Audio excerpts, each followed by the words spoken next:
প্রথমে কি করলাম? তুলসী সেবা।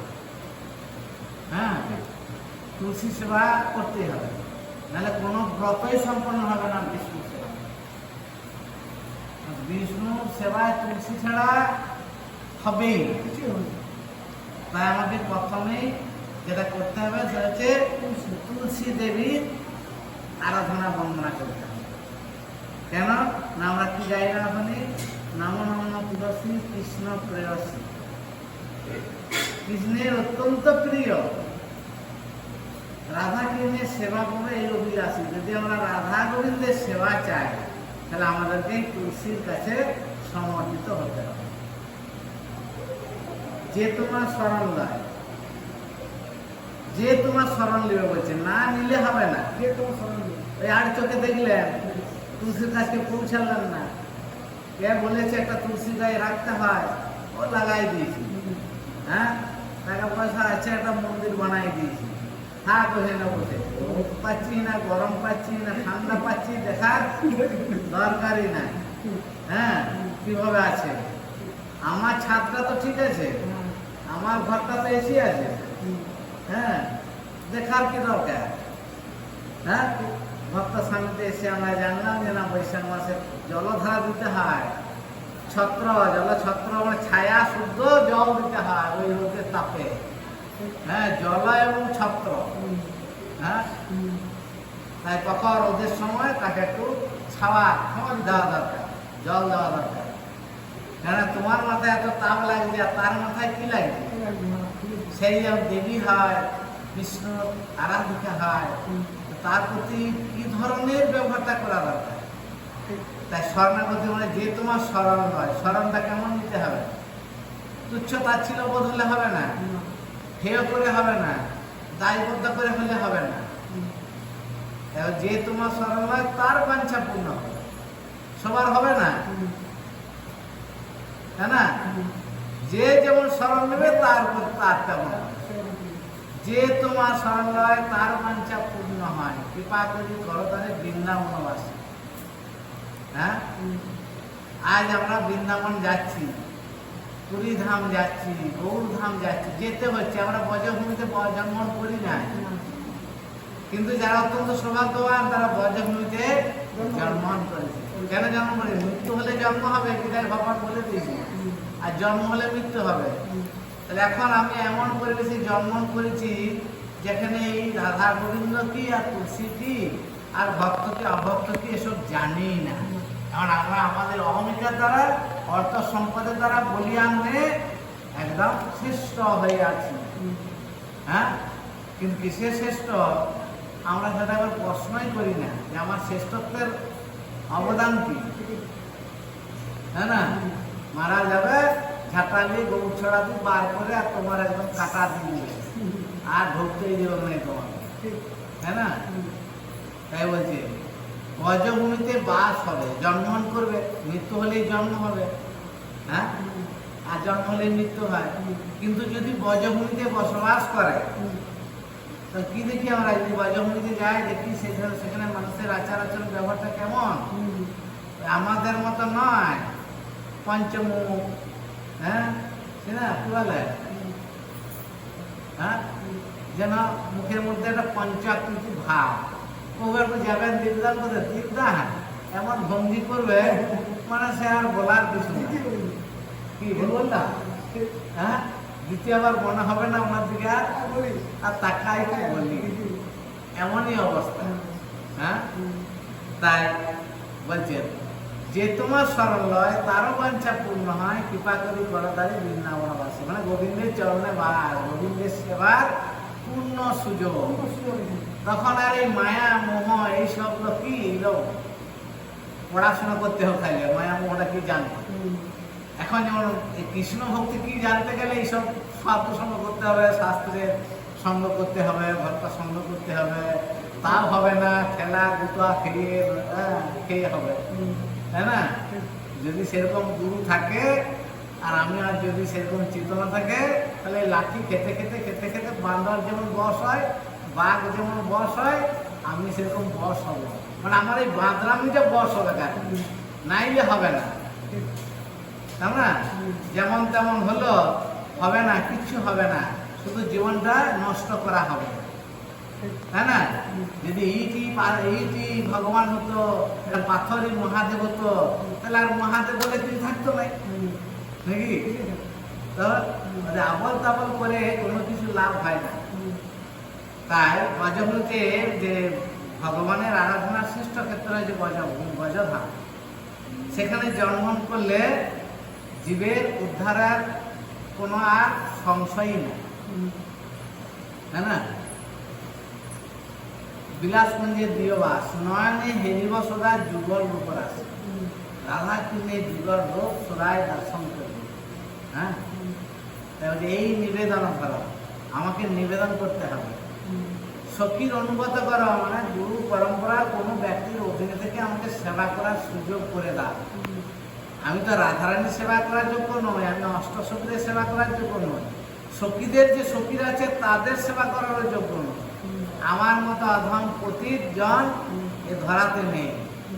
হ্যাঁ, তাই সেই পরম্পরার কোনো এক ব্যক্তির অনুগত হয়ে আমি যেন এই সেবা করতে পারি। সখীর অনুগত, সখী বলতে পরম্পরা বোঝায়। পরম্পরার অধীনে না আসলে আমরা রাধা গোবিন্দের সেবা ভগবানের কাছে পৌঁছাবে না, আমাদের অহংকারের সেবা ভগবানের কাছে পৌঁছাবে না, ঠিক না? যেমন স্কুল কলেজ না পড়াশোনা করলে পড়াশোনার ডিগ্রি পাওয়া যাবে না। হ্যাঁ, যাবে? আমি বড় গায়ক হতে পারি, কিন্তু আরো একটা সার্টিফিকেট লাগবে। কিছু ব্যক্তিদের অনুমোদিত, যেমন রেডিও আর্টিস্ট, এখান থেকে সার্টিফিকেট পেয়েছে, টিভি আর্টিস্ট আছে না? তবে কেননা তাদেরকে সার্টিফিকেট দেওয়া হয়েছে বিবেচনার মাধ্যমে। সুতরাং সবকিছুর মধ্যে যোগ্যতার ব্যাপারটা লাগবে, বিনা যোগ্যতায় কিছু পাওয়া যাবে না। সেই যোগ্যতা পেতে গেলে একটা স্কুলে কলেজে বোর্ডে ভর্তি হতে হবে, নাহলে কিন্তু কে দিবে যোগ্যতাটা? হ্যাঁ না? যদি সবাই করতে পারতো তাহলে আমাকে আসতে হতো না, বহুবারকে আসতে হতো না, সবাই করতো। না, করতে পারবে না। আপনি জব করছেন কেন? শেষ হয়ে যাচ্ছে, ফাঁকি মারার চেষ্টা সব সময়। হ্যাঁ, ঠিক না? তো বলছে এই নিবেদন করো, সখীর অনুগত করো, সেবা অধিকার দিয়ে করো নিজ দাসী। সেবা অধিকার দিয়ে তুমি আমাকে সেবা করার অধিকার দাও। হ্যাঁ, এই অধিকারটা প্রার্থনা করতে হচ্ছে, তাহলে আমি সেবা করার যোগ্য হব। তুমি সে অধিকার না দাও, তাহলে আমি সেবা করার যোগ্য হতে পারব। হ্যাঁ, সেবা অধিকার দিয়ে করো নিজ দাসী। হ্যাঁ, একটা অধিকারী বলে একটা টাইটেল শুনতে পাবে জগতে আছে। তো তাদের কোন বংশের কেউ ছিল অত্যন্ত ধার্মিক। হ্যাঁ, আর তার একটা আলাদা পরিচয় ছিল, কিন্তু তার বিষ্ণু ভক্তি বা বিষ্ণু গুরু বা বিষ্ণু আরাধনা বিষয় দেখে কোনো ব্যক্তি তাকে বিষ্ণু সেবার অধিকার দিয়েছিল। আর সেই অধিকার দেওয়ার ফলে তার সেই দিন থেকে হয়ে গেছে অধিকার। এটাই বাস্তব। হ্যাঁ, যদি খরচা পুষ্টি কারো আছে, অনেক জন্ম খুঁজে দেখবেন যে ওদের একটা টাইটেল ছিল, আমাদের যেমন সবার একটা টাইটেল আছে।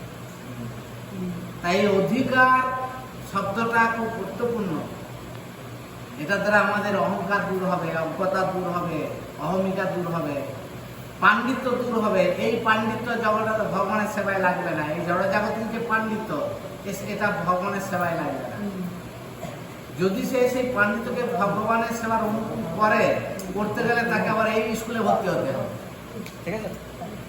ও যে স্কুলে ভর্তি করে হয়েছে সেই স্কুলের পড়াশোনা তো হবে না।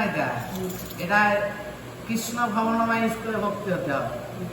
হ্যাঁ, তাকে অনুশীলন করতে হবে, তার ফলে সম্ভব। কি করে সম্ভব? হ্যাঁ, তা আমাদের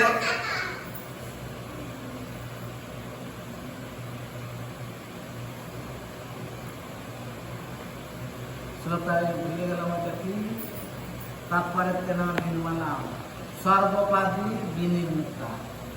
তৎপরতনা নির্মলাম হৃষিকেন হৃষিকেশ সেবনম ভক্তি উচ্যতে। এই হৃষিকেশ কৃষ্ণের আরাধনা করতে হলে সর্বোপাধি বিনির্মুক্ত, তোমার যত উপাধি আছে সব ত্যাগ করতে হবে। আমি ডাক্তার, আমি মাস্টার, আমি প্রফেসর, আমি এমএলএ, আমি ইঞ্জিনিয়ার, হ্যাঁ, এসব ত্যাগ করতে হবে। এগুলো থাকলে হবে না।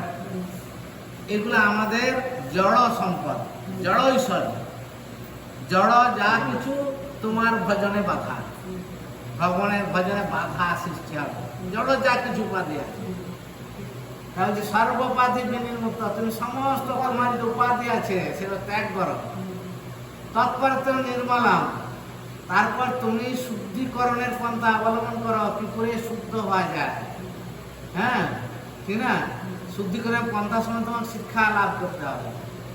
বলছে আহা শুদ্ধ সত্য শুদ্ধি, সত্য শুদ্ধ ধ্রুব স্মৃতি, নীতি লাভ যে সর্বগ্রন্থি না বিপ্রমুখ। তোমাকে আহার শুদ্ধ করতে হবে, তাই না? তো কত রকমের আহার আছে। আমরা একাদশী বলে এই খাওয়া যাবে না, দ্বাদশী বলে এই খাওয়া যাবে না। এখন দামোদর মাসের 30 দিনে বলছে আজ এই খাবো না, কাল ওই খাবো না, সেই খাবো না। হ্যাঁ, এগুলো খাওয়া যাবে না, খেলে সাধারণ ভোজন হবে না। কত রকমের সবাই শুদ্ধিকরণের পন্থা অবলম্বন করছে। তো ওই যদি হৃদয় শুদ্ধিকরণ হয় তাহলে ভালো আছে, না হলে একদিন বেগুন খেলাম না, তাদের বেগুনের দাম হয়তো একটু কমলো। হ্যাঁ, একদিন উচ্চ খেলাম না, তাতে হয়তো উচ্চর দাম একটু কমে গেল। হ্যাঁ, ঠিক না? ওই রকম ওই খাবো না, এর দ্বারা ভক্তি হয় না। ভক্তি যে হবে তখন যখন কেন খাবো না শব্দটা তার কাছে আসবে, তাই না? তাই সর্বোপাধি বিনির্মুক্ত তৎপরতনা নির্মলাম, নির্মল হতে গেলে নির্মলের পন্থাগুলি অবলম্বন করতে হবে।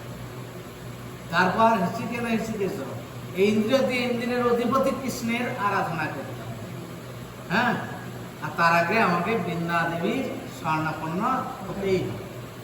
আর বৃন্দা দেবী মানে এটা পরম্পরার অনুভব করে সে সেবা করতে হবে, নাইলে কোনোটাই কাজে লাগবে। হ্যাঁ, তাই আমাদের এই যে পন্থা সেটা গ্রহণ করা উচিত। তাই এই দামোদর মাসের, এই কার্তিক মাসের একটি সন্ধ্যা তুলসী দেবীর আরাধনা করাটা যে কত মাহাত্ম্যপূর্ণ তা আমার তো বলা সম্ভব নয় ব্যাখ্যা করা, যে এটার কি মূল্য হতে পারে। এটা তুলসী আরতি, তুলসী দেবীকে সম্মান করা, তাকে এইভাবে নিবেদন করা, হ্যাঁ, বা নিজেদের শরণাগত হওয়া, এর যে কি মূল্য আছে আমি বলতে পারবো না, তাই না?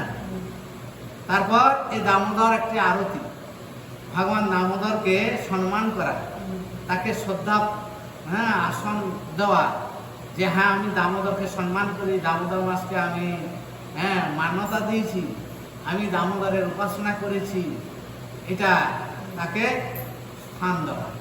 কারণ এই মাসের অধিষ্ঠাত্রী দেব হল দামোদর, তাই না? বিভিন্ন সময় বিভিন্ন দেবতার আতিথ্য থাকে, কিন্তু এই মাসটা হলো দামোদর। এই মাসে যা কিছু করতে হবে দামোদরের মাধ্যমেই করতে হবে। দামোদর যদিও দামোদর কৃষ্ণেরই বাল্য রূপ, কিন্তু তার একটু বিশেষ বিভিন্ন সময় বিভিন্ন নাম আছে, তো তাই না? ক্ষীরচোরা, হ্যাঁ,